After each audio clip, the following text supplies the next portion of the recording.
Kevin Garnett, one of the most intense players in NBA history, a champion, an MVP, a Hall of Famer, and someone who demanded respect every time he stepped on the court. Then, in 2016, he retired and seemed to disappear completely. No coaching jobs, no front office roles, no farewell tours. Even the Timberwolves haven't retired his jersey, despite him being the greatest player in their history. So, what really happened to Kevin Garnett?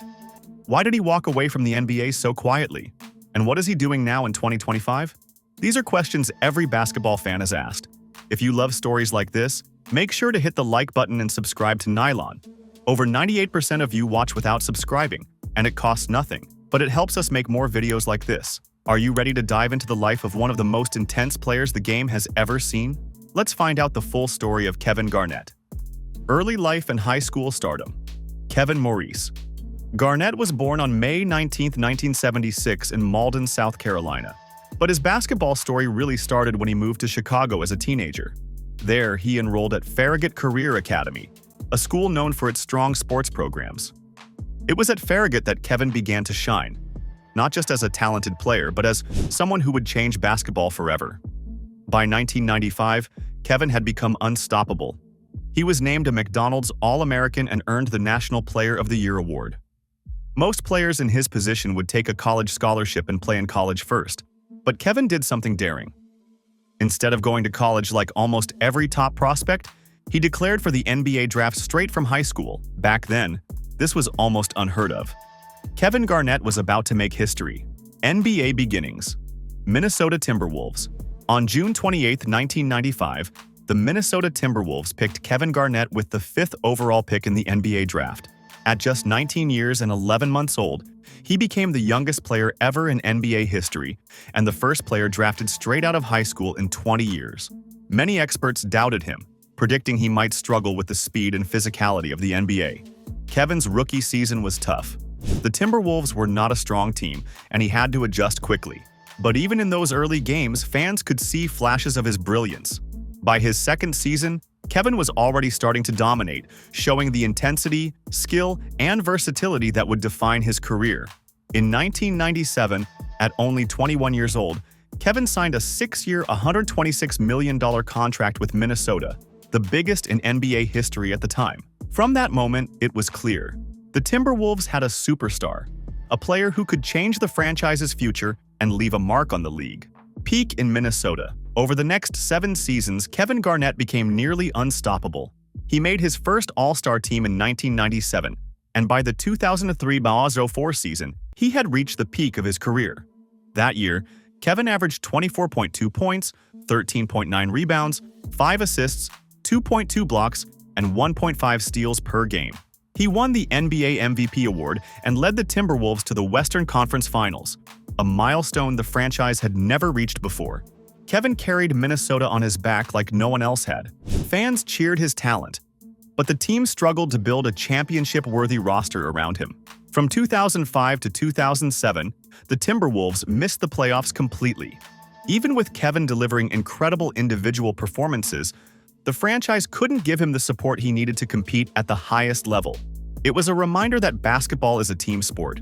No matter how great one player is, championships require a strong supporting cast.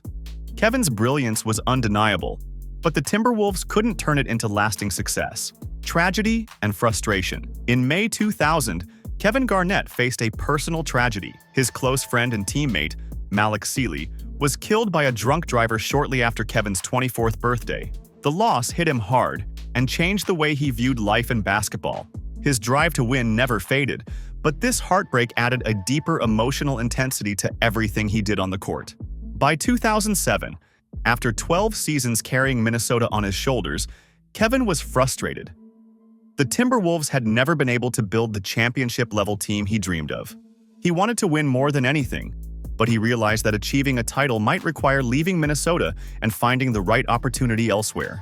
Kevin's journey showed that even the greatest talent sometimes needs the right team and circumstances to reach the very top. His dedication, even in the face of personal loss and team struggles, set the stage for the next chapter of his legendary career. Boston Celtics. Championship glory. On July 31, 2007, Kevin Garnett was traded to the Boston Celtics in a huge deal. He joined Paul Pierce and Ray Allen, forming the famous Big Three. The trade caused a lot of talk because Kevin had to give up his no-trade clause, but he was determined to win a championship. In Boston, he wore number 5, since the Celtics had retired his usual 21 to honor Bill Sharman. The 2007-08 season turned out to be magical. The Celtics jumped from 24 wins the previous season to an incredible 66 wins. Kevin's defense was amazing. He won the Defensive Player of the Year award and anchored the league's top defense. On June 17, 2008, Kevin finally reached his dream. The Celtics defeated the Los Angeles Lakers 4-2 in the NBA Finals. Kevin cried on the court, screaming in joy. It was one of the most emotional moments in NBA history. Kevin stayed in Boston for 6 seasons, reaching the finals again in 2010 but losing to the Lakers. His time with the Celtics solidified his place as one of the NBA's greatest players. Brooklyn Nets and returned to Minnesota. In 2013, Kevin Garnett was traded to the Brooklyn Nets along with Paul Pierce in another surprising move. The Nets were expected to be championship contenders, but injuries and an aging roster made it hard for them to succeed. After 2 seasons in Brooklyn, Kevin made a shocking decision. He returned to Minnesota in 2015. His goal was to join the Timberwolves front office and eventually become part owner. This move was planned with Flip Saunders, his mentor since his rookie year, who had guided Kevin throughout his career. But tragedy struck again. Flip Saunders was fighting Hodgkin's lymphoma and passed away in October 2015. Kevin was devastated. He had returned to help the Timberwolves and honor Flip's vision, but promises made by team owner Glenn Taylor were never fulfilled.